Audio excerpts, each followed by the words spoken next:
और साद ने फिर जो कारनामे अंजाम दिए, देखिए कई दफा हिजबियत बुरी होती है, आपको पता ही है, लेकिन साद ने अपनी हिजबियत का कैसे फायदा उठाया। साद अपनी कौम के पास गए, उसैद ने जांच लिया कि साद भी बदल गया दिल से और मुस्कुराना शुरू हो गए। साद खड़े हुए, कहा मुझे कैसा सरदार पाते हो? कहा आपसे बेहतर सरदार, आपसे ज़्यादा इंसाफ करने वाला, आपसे ज़्यादा ज़ीरक और दाना हमने कोई नहीं देखा। तो साद बिन मुआद ने एक तकरीर की जो इस्लाम की खूबसूरत तकरीरों में से है। कहने लगे मेरे कबीले के लोगों, फिर सुन लो, मैं तुम्हारा सरदार हूं, मैंने इस्लाम को कबूल कर लिया, और याद रखना अगर तुम में से किसी एक कबीले के फर्द ने इस्लाम को कबूल न किया तो आज के बाद मैं तुम्हारा सरदार नहीं। कबीले वाले हैरान रह गए कि अभी उनको भगाने के लिए गया है, अभी आके इस्लाम की कबूलियत का नारा ही नहीं लगाया, बल्कि हम पे इंपोज कर रहा है, अगर तुमने इस्लाम कबूल न किया मैं तुम्हारा सरदार नहीं। कबीले के सारे अमायदीन इकट्ठे हुए, गौर फिक्र करने लगे और इस नतीजे पे पहुंचे, अल्लाह की कसम, साथ साथ दाना, साथ साथ वीरक, जिस नबी पे ईमान लेके आया वो नबी झूठा नहीं हो सकता। एक ही आवाज पे साथ के सारे कबीले ने इस्लाम को कबूल कर लिया। बताइए अंसार में फिर इस्लाम इस तेजी से पहले साल 6 थे, 6 12 को लेके आए, 12 के साथ मुसअब इब्ने उमैर गए, अंसार सारे के सारे इस्लाम को कबूल करते जा रहे हैं। हत्ता के सीरत नबी के अबवाब में आता है अंसार के हर घर में इस्लाम दाखिल हो गया सिवाय उसैरम के। उसैरम कौन है? इनकी भी बात सुन लीजिए, ज़िमनी तौर पे बात आई है तो अभी बयान कर देते हैं, वरना इनका जो वाक़या है ये ग़ज़वा उहद का है कि ग़ज़वा उहद में ये अमर बिन साबित, इनका नाम उसैरम था, अमर बिन साबित आए, रसूलुल्लाह से कहा अंसारियों में से मैंने इस्लाम कबूल नहीं था किया। मुसअब बिन उमैर भी आए थे, सब आए थे, मैंने नहीं था किया, आज मेरे दिल को इस्लाम पुकार रहा है, आज मेरा दिल इस्लाम की तरफ माइल है, आज आप मुश्किल में हैं, अगरचे आप मुश्किल में लोग छोड़ जाते हैं, मैं आज मुश्किल में आपका साथ देने के लिए आया हूँ, बताइए अभी ईमान को कबूल करूँ मेरे लिए क्या है? रसूलुल्लाह ने कहा ये उहद के पहाड़ के पीछे जन्नत तुझे पुकार रही है। अमर बिन साबित ने तलवार निकाली, उसी जंग में शहीद हो गए। रसूलुल्लाह कहने लगे ये इतना अजीम आदमी है जिसने एक नमाज भी नहीं पढ़ी और जन्नत में ऊंचे दर्जे पे होगा। ये वाहद रह गए थे अंसार में, वाहद रह गए थे जिन्होंने उस वक़्त इस्लाम कबूल नहीं था किया। लेकिन मेरे भाइयों, इस्लाम एक फितरी मज़हब है, इस्लाम एक दीन है। आप साइंसदानों की थ्योरियों के पीछे पड़े रहें, आपको साइंसदान अल्लाह की कसम कभी नहीं बता सकते कि लाइफ आफ्टर डेथ क्या है। इस्लाम बता सकता है, जुज़ियात भी बताएगा, रूह की शक्ल भी बता सकता है, रूह किस चीज का नाम है, रूह जिस्म में कहाँ है, ये हर चीज कौन बता सकता है? साइंसदान वहां पे पहुंच भी नहीं सकते, सोच भी नहीं सकते। क्यों? इस्लाम कैसे बता सकता है?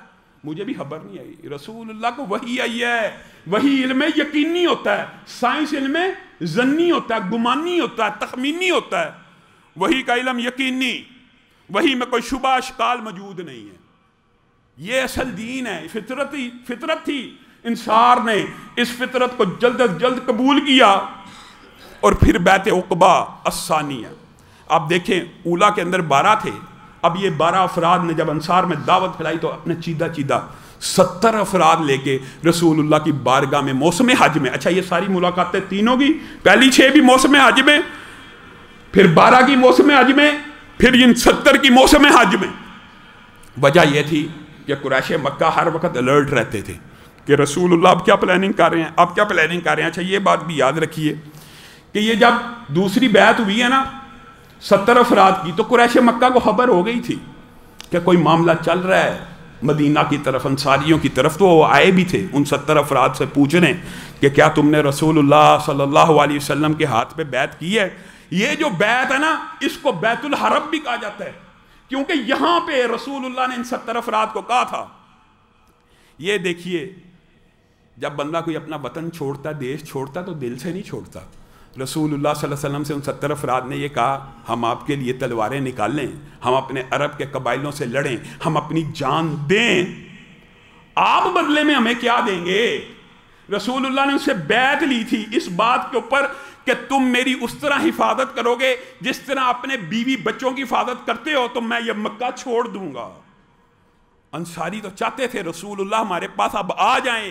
جابر بن عبداللہ بیان کرتے ہیں ہم مدینہ میں یہ بیٹھ کے گفتگو کیا کرتے تھے، کب تک ہم رسول اللہ کو تنہا قریشیوں پہ چھوڑیں گے، لے آئیے چلیے۔ تو یہ اصل میں جو 70 افراد کا قافلہ تھا یہ رسول اللہ کو منانے گیا تھا، لیکن رسول اللہ صلی اللہ علیہ وسلم سے کچھ باتیں بھی کرنے گیا تھا۔ آپ کو اگر ہم لے جاتے ہیں، ہم اپنے سارے خاندانوں قبائلوں سے دشمنی پال لیتے ہیں تو کہیں آپ ایسا موقع آیا قریشیوں کی حمایت تو نہیں کریں گے؟ تو رسول اللہ صلی اللہ علیہ وسلم نے وہ تریہی الفاظ کہے تھے، بل الدم الدم والحدم الحدم انا منکم وانتم منی احارب من حاربتم اسالم من سالمتم۔ رسول اللہ نے یہ عہد انصاریوں کو دے دیا تھا، میں تم سے ہوں اور تم مجھ سے ہو آج کے بعد، جس کے ساتھ تم جنگ کرو گے میں محمد اس کے ساتھ جنگ کروں گا، جس کو تم امان دو گے میں محمد صلی اللہ علیہ وسلم اس کو امان دے دوں گا۔ یہ انصاریوں کی فضیلت کے اوپر، مناقب کے اوپر بہت بڑی دلیل ہے کہ رسول اللہ صلی اللہ علیہ وسلم نے ان کو کہہ دیا تم مجھ سے اور میں تم سے ہوں۔ گویا رسول اللہ نے یہاں پہ ہجرت کا اعلان معنوی طور پہ کر دیا کہ اب میں قریش مکہ کے پاس نہیں رہنے والا، اب میں تم میں سے ہوں اور تم مجھ میں سے ہو، اور میں اس کے ساتھ جنگ کروں گا جس سے تم لڑو گے، اس کو سلامتی اور امن دوں گا جس کو تم امن دو گے۔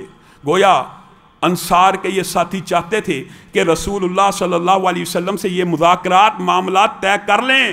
جب یہ ساری باتیں طے ہو گئیں تو رسول اللہ صلی اللہ علیہ وسلم نے ان سے وہی بیعت لی، لیکن یہاں پہ یہ بیعت النساء نہیں تھی، یہاں پہ رسول اللہ نے تلوار کی بات بھی کی کہ پھر جنگ لڑنی پڑے گی تو تم اپنے بیوی بچوں کی جس طرح حفاظت کرتے ہو میری کرو گے، اسلام کی حفاظت کرنی پڑے گی، لڑنا پڑے گا، جہاد کرنا پڑے گا، نکلنا پڑے گا، اسلامی ریاست قائم ہوگی تو خون بھی ہوگا، تلوار بھی نکلے گی۔ انصار نے نبی کریم کی ہر شرط کو مانا اور نبی کریم صلی اللہ علیہ وسلم نے انصار کے ہر بات کو مان لیا۔ گویا یہ پیکٹ ہو گیا کہ اب رسول اللہ صلی اللہ علیہ وسلم آئے کہ آئے، اب ہجرت مدینہ کا آغاز ہوا ہی چاہتا ہے۔ تو رسول اللہ صلی اللہ علیہ وسلم نے یہاں پہ ایک بہت بڑا فیصلہ کیا، 12 سردار ان 70 میں سے چن لیے۔